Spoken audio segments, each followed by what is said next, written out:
So நாங்கள் சூரியநிலையில் tent stay பண்ணதே இந்த ஒரு விஷயத்துக்காக தான், அதாவது கொலுக்குமலை சன்ரைஸ். ஸோ இதுக்கு வந்து நாங்கள் இருந்த டென்ட் ஸ்டேயில் எங்களை 4 o'clock வந்து எழுப்பி விட்டாங்க. ஸோ 4 o'clockலேருந்து எழும்பி சட்டுன்னு ரெடி ஆகி 4:30க்கு ஜீப் வந்துடும். ஸோ நீங்கள் ஜீப் வந்ததும் அதில் ஏறி நாங்கள் இருந்த ஸ்டேலேருந்து எங்களுக்கு வந்து சன்ரைஸ் பாயிண்ட் போக கிட்டத்தட்ட ஒரு 1.5 மணி நேரம் ஆச்சு. பட் நீங்கள் சன்ரைஸ் பாயிண்ட், அதாவது அந்த மெயின் ஜங்ஷன்லேருந்து மேலே ஏறினீங்கன்னா அரௌண்ட் ஒரு 1 hour ஆகிடும்.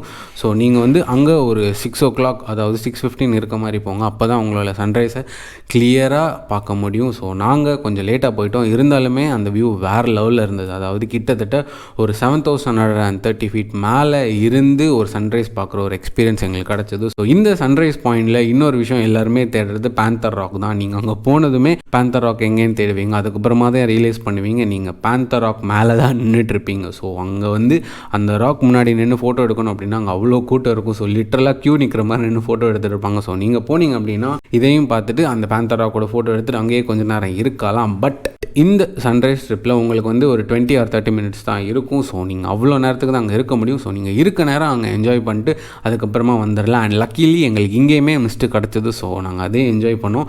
ஸோ அங்கே உங்களை சுற்றி கிட்டத்தட்ட 360 degree சுற்றி ஃபுல்லாக வியூ பாயிண்ட் தான் இருக்கும். ஸோ அந்த இடமே வேறு லெவலில் இருக்கும். ஸோ நீங்கள் மூணார் போனீங்க அப்படின்னா கொலுக்குமலையை கண்டிப்பாக நீங்கள் விசிட் பண்ணுங்கள். ஏன்னா இது ஒரு மஸ்ட் விசிட்டிங் ஸ்பாட் இன் மூணார்.